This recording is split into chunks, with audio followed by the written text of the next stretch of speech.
Boss,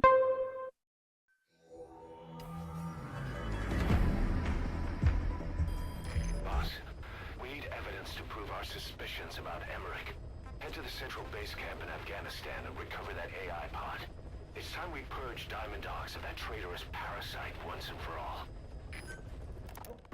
This is yellow cake that Cypher was having the PFs transport. Before we met you, the boss recovered it from a truck crossing the savannah. Are there metallic archaea inside it? Yes, the archaea metabolize uranium-235 to subsist. They must be stored inside yellow cake, or they cannot survive. So those biological traces we took for impurities were actually the real cargo? Of course they are deactivated, so they do not trigger a sudden enrichment. They are like baker's yeast. Yet, they do gradually enrich the uranium as they feed. I imagine you detected weapons-grade traces. Yeah, we did. And the malachite that was loaded on the truck had traces of uranium in it too. So that's the flower, huh? Skullface was gonna sell do-it-yourself nuke kits. The uranium-enriching archaea complete with a user's manual.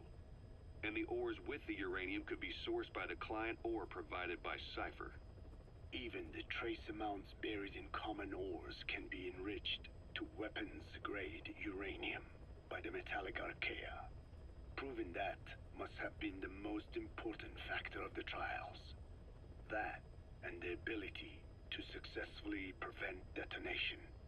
So if the amounts of uranium in the ores are low enough, they can get past any inspection. And you only need a tiny amount of the archaea to act as the yeast. No great challenge to smuggle that either. The first step towards saturating the world with nukes. His plan. That was not my intention. My only goal in developing the metallic archaea was to save the Dene.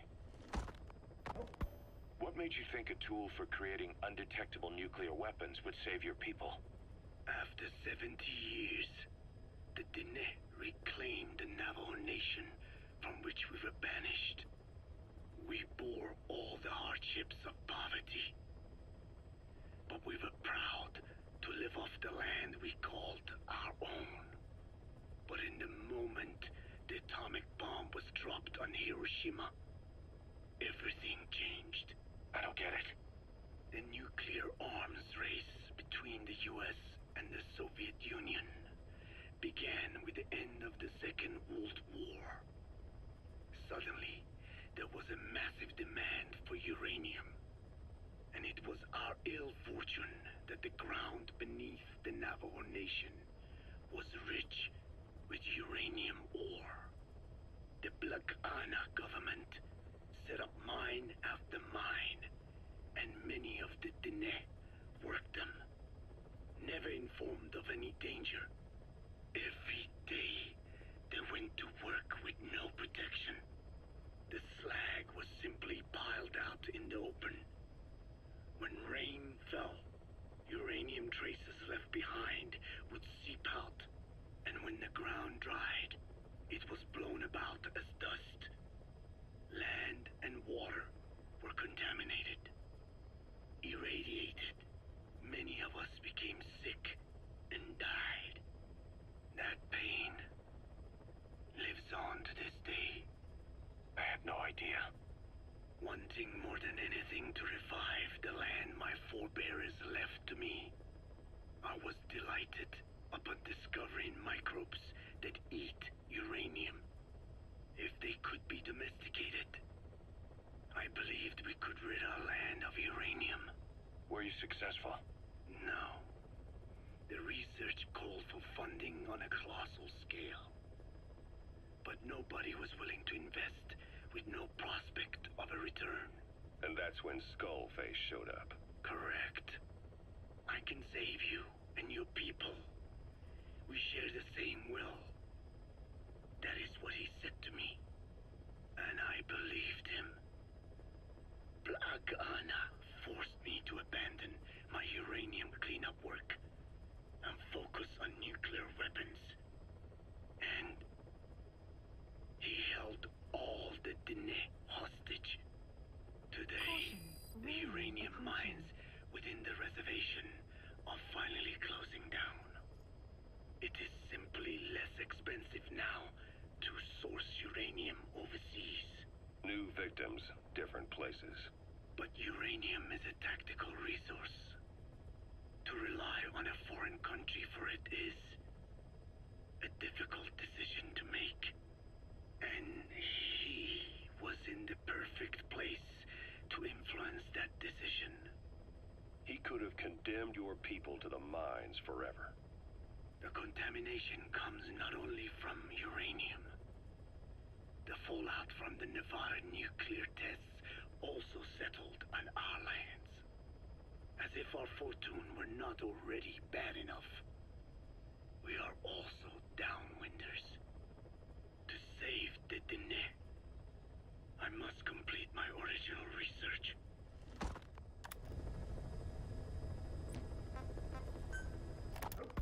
The one that covers the parasite that lives on the surface of the skull's bodies is what gives them their power, similar to my children who live in my skin. I modified the parasites I isolated from the body of that old man, differentiating them with various abilities. One that can blend perfectly into its surroundings by exposing the pigments in its cells at will. Another that, by harboring multiple species of metallic archaea, can oxidize and reduce metal. Isolating the one that covers and transplanting it into an artificial medium should provide the same abilities as the skulls, but they can only subsist within a human body. Once transplanted into the medium, they will eventually die. Another thing, the weakness of the one that covers is desiccation. Their surface moisture loss is greater than ours. The reason they give off mist is to alleviate this by releasing the salts inside them as microparticles. Water vapor condenses around them, appearing as mist. But this dries out the atmosphere until they cannot even produce mist.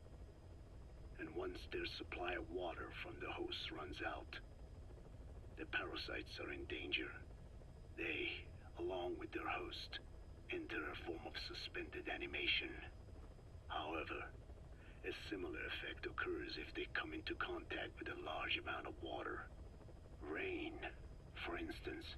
The one that covers will temporarily abandon other processes in his eagerness to absorb the water.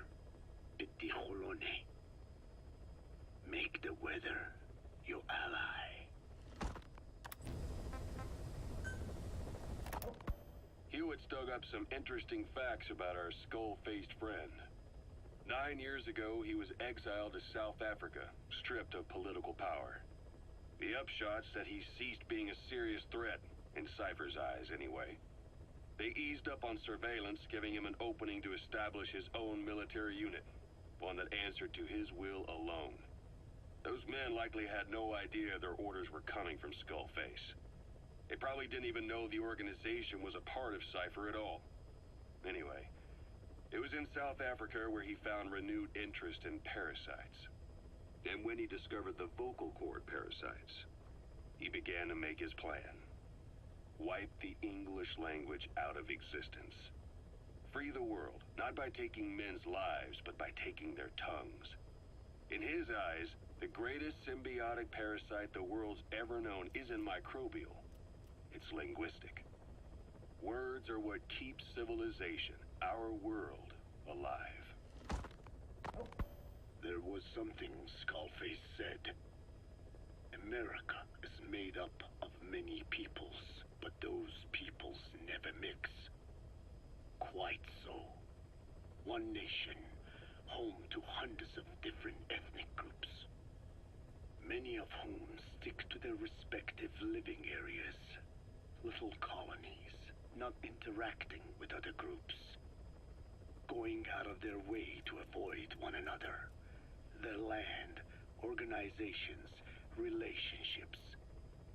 Thus, the United States of America is no melting pot. It it is more of a salad bowl.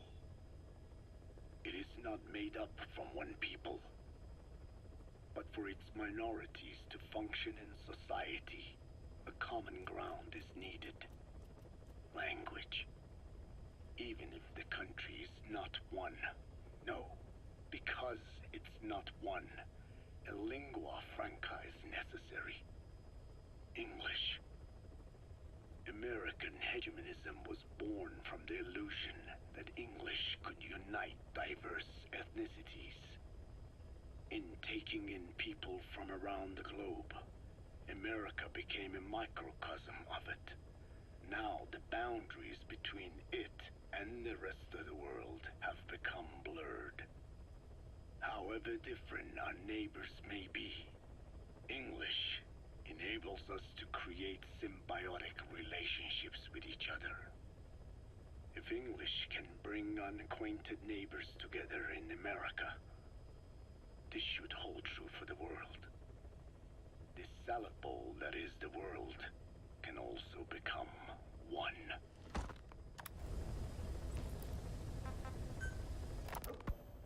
I have spoken enough. Your men can take it from here. Will you permit me to rest? Have something to eat? I thought you don't eat. I can subsist without food. But there is more to the act of eating than nourishment. We receive nature's blessings and reaffirm our part in it. And in doing so, we express our gratitude.